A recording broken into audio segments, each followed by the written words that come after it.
Assalamualaikum dan salam sejahtera. Anda sedang menonton Sekilas Fakta 14 September 2020 bersama saya Syazwana Ami.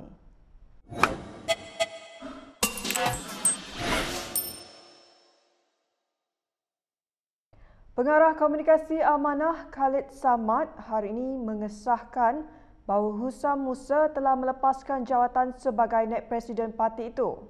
Dalam satu kenyataan, Khalid berkata pelepasan jawatan berkenaan telah diluluskan oleh mesyuarat bulanan jawatan kuasa amanah yang diadakan pada 6 September lalu.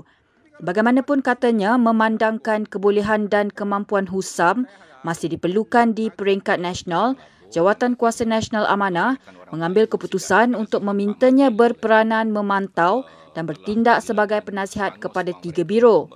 Khalid juga memaklumkan bahawa apa jua gambaran bahawa Husam meletak jawatan kerana tidak berpuas hati dengan Presiden Parti Muhammad Sabu atau mana-mana pimpinan amanah lain adalah sebagai tidak berasas.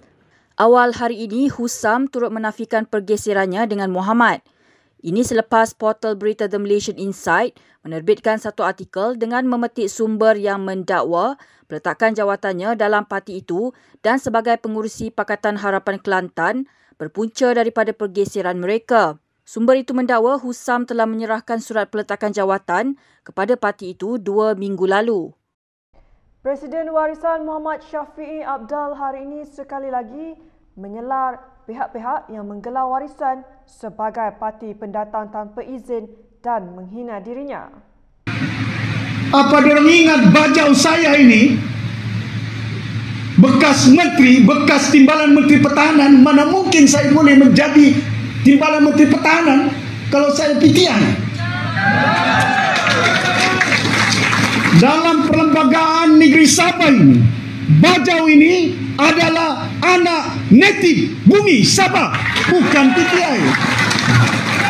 Beliau berkata demikian ketika berucap di program Santai Pagi bersama Presiden Warisan di Kunak hari ini. Ini bukan kali pertama Syafiee bersuara hal ini, malah sebelum ini pernah memberi amaran akan menyaman pihak yang membuat dakwaan sedemikian. Ketua Penerangan PKR Syamsul Iskandar Muhammad Akin mahu Perikatan Nasional yang bertanding di 29 kerusi pada Pilihan Raya Negeri PRN Sabah menjelaskan mengenai status pendaftaran parti itu. Ini susulan selepas Naib Ketua Pemuda PKR, Syed Badli Shah Syed Osman mendedahkan cariannya tidak menemui sebarang rekod berhubung pendaftaran gabungan itu di laman sesawang Jabatan Pendaftaran Pertubuhan. Sehubungan itu, Syamsul mendesak agar pihak Suruhanjaya Pilihan Raya mengambil tindakan membatalkan pencalonan semua calon-calon yang bertanding di bawah tiket PN. Perikatan Nasional yang ditunjangi Bersatu membuat penampilan pertama dalam PRN Sabah selepas pembentukan Kerajaan Pusat PN Mac lalu. Logo PN menggunakan warna biru gelap yang mirip kepada warna Barisan Nasional dan tertera perkataan Perikatan Nasional.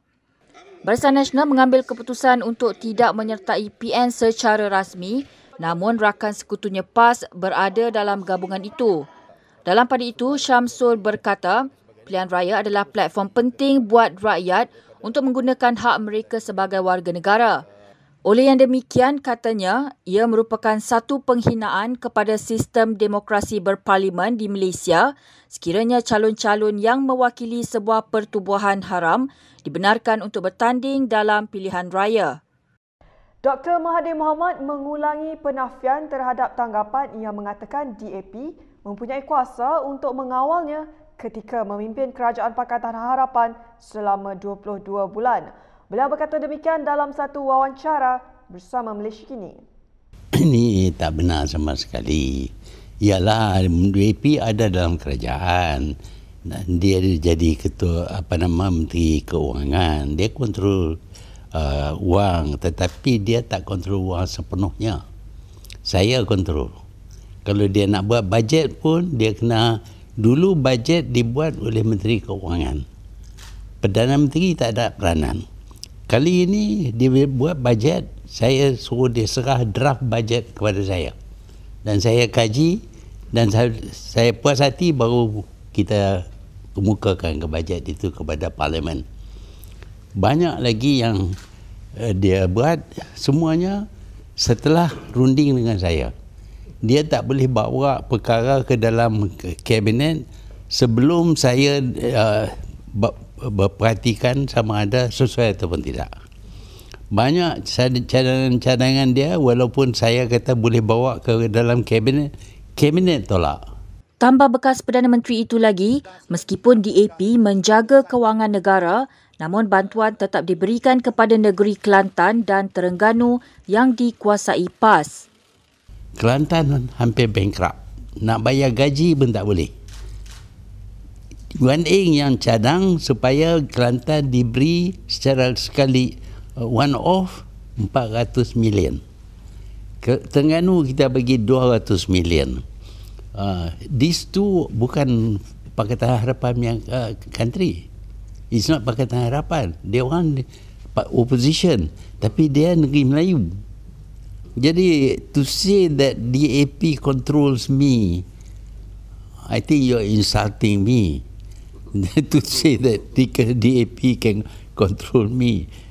Malaysia mencatatkan 31 lagi kes baru COVID-19 hari ini di mana 28 daripadanya adalah penularan tempatan dan 3 kes import. Kes tertinggi direkodkan di Sabah dengan 25 kes termasuk 17 kes dari kluster Benteng Lahad Datu yang berpusat di lokap di Lahad Datu dan penjara Tawau. Sementara itu, 4 kes dikesan di kluster Bunga Negeri Sembilan yang melibatkan kru kapal. Kedah pula hanya mencatatkan 1 kes.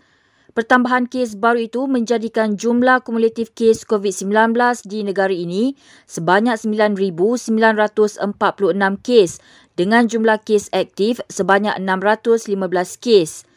Bagaimanapun jumlah pesakit yang parah terus meningkat. Terdapat 11 pesakit yang dirawat di unit rawatan rapi berbanding 9 orang semalam. 5 daripada mereka juga memerlukan bantuan dari ventilator untuk bernafas berbanding 4 semalam. Tiada pertambahan kes kematian dicatatkan hari ini dan jumlahnya kekal 128 kes. Muhammad Syukur Khamis, remaja yang sebelum ini mencuri perhatian selepas gambarnya bersama kerbau peliharaannya tular, kini berdepan dengan kematian 25 ekor kerbaunya yang berlaku secara tiba-tiba. Syukur, remaja berusia 15 tahun berasal dari Terengganu itu sebelum ini pernah digelar Mowgli Malaysia kerana aksinya yang cukup unik bersama kerbau-kerbau peliharaannya yang menarik perhatian jurugambar.